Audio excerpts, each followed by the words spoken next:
I had the post at the East Gate that morning. I want to describe the East Gate for people who haven't seen it, because it matters to the story. The East Gate of the Caldervane Palace forecourt is the secondary ceremonial entrance. It's where visiting delegations and official cars come through when the main processional arch is in use. It has two guard positions, one on each side of the gate column, and the view down the approach avenue is about 200 meters. You can see a vehicle coming a long time before it arrives. You can see everything. I had been on the post for 2 hours when the situation started. A convoy came down the approach avenue, 3 black vehicles, good ones, moving faster than the approach protocol allows. The approach protocol exists for reasons that matter. This is a ceremonial zone. There are pedestrians and other authorized vehicles, and the gate procedure requires a full stop and verification before the vehicle passes. This is not advisory. It is the rule. The lead vehicle did not slow for the protocol stop. I stepped into the approach lane at the protocol mark, which is what the standing order requires. I raised my hand in the stop signal. The vehicle stopped. It stopped about 4 feet closer to me than the protocol mark, which I noted. A door opened. A man got out. He was wearing a suit well made, with a lapel badge I recognized as the insignia of a commercial trade consortium, not a government body, not a diplomatic credential. He was in his 50s, confident in the specific way of someone who is used to other people moving out of his way. He looked at me the way some people look at furniture they're considering whether to step over.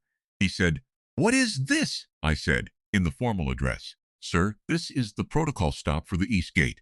All vehicles require a full stop and verification before entering the forecourt." He said, "Do you know who I am?" I said, "Sir, the protocol applies to all vehicles.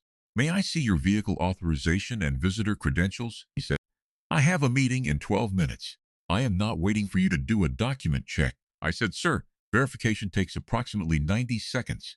All vehicles are required to complete it." He said, "I want to speak with your superior officer." I said, "I can have the duty officer notified. The vehicle will need to remain at the protocol position while we do so." He looked at me for a moment. He said, "You're going to stop a senior trade partner from entering for a meeting because of paperwork." I said, "Sir, the protocol exists for the security of the forecourt. I can't permit entry without verification. I can have the duty officer here in 2 minutes if you would like to raise a concern." He said, "I will not stand here while you call your duty officer. I have been through this gate 40 times." I said, "Sir, each entry requires verification. The number of prior entries doesn't change the procedure." He stepped closer. "I want to be precise." He moved to within 18 inches of me, which is inside the minimum distance that the Code of Conduct identifies as a deliberate incursion. He was taller than me by 3 inches, and he used that fact by angling himself to make it felt. He said, and I am going to give you his exact words because they matter, "I could end your career with one phone call."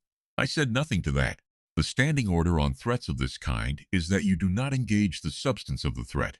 You wait, and you hold the post, and you do not move. I have been a ceremonial guardsman for 6 years. I have held the post in circumstances where my feet hurt and the rain horizontal and tourists were filming 2 feet from my face. I held it then. He waited for me to respond to the career comment. I did not. He said, "Did you hear me?" I said, "Sir, your vehicle authorization and visitor credentials, please." 31 seconds passed. I know because I was watching the clock on the post panel as part of my normal duty routine. Then he got back in the car. I thought for a moment that he was going to tell the driver to proceed, which would have required a different response from me. But the window came down and the driver handed me a document folder. I verified it. 91 seconds. I was thorough and cleared the vehicle through. As the lead vehicle passed me, the window on the man's side came down. He looked at me. He did not say anything. I returned to the post position and faced front. That was the incident. What I can tell you about what happened in the following days, because it became known in the building. A formal complaint was lodged by the consortium representative's office, citing delay and conduct unbecoming. The complaint reached the duty officer, who had been notified of the incident by me in my post log. The complaint was reviewed by the commanding officer of the guard. The CO's response, which I was informed of, and which I will give you in full because I think it is important. The guard conducted himself in accordance with procedure.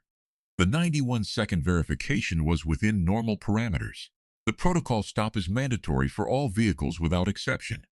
The complaint does not identify any deviation from standing orders. The complaint is not substantiated. The CO also added a note which was shown to me as a courtesy. It said, "The east gate position was well maintained. I did not make any calls. I did not raise my voice. I did not take a step out of the protocol zone. I said the same things I would have said to anyone who came through that gate without proper documents, from a visiting school group to an armored diplomatic convoy. The protocol doesn't have a category for senior trade partner, or I have a meeting, or I could end your career. It has a category for verified and unverified, and until verification is complete, you stay at the mark." I want to say one more thing about this, because I have thoughts about it. There is a version of this story where the guard flinches, where the tone of the voice or the lapel badge or the proximity makes him decide this one isn't worth it. I understand that version. I have been in the forecourt long enough to know that the people who walk closest to you are usually testing something. They want to know what you'll do. What I'll do is stand at the post. Every time.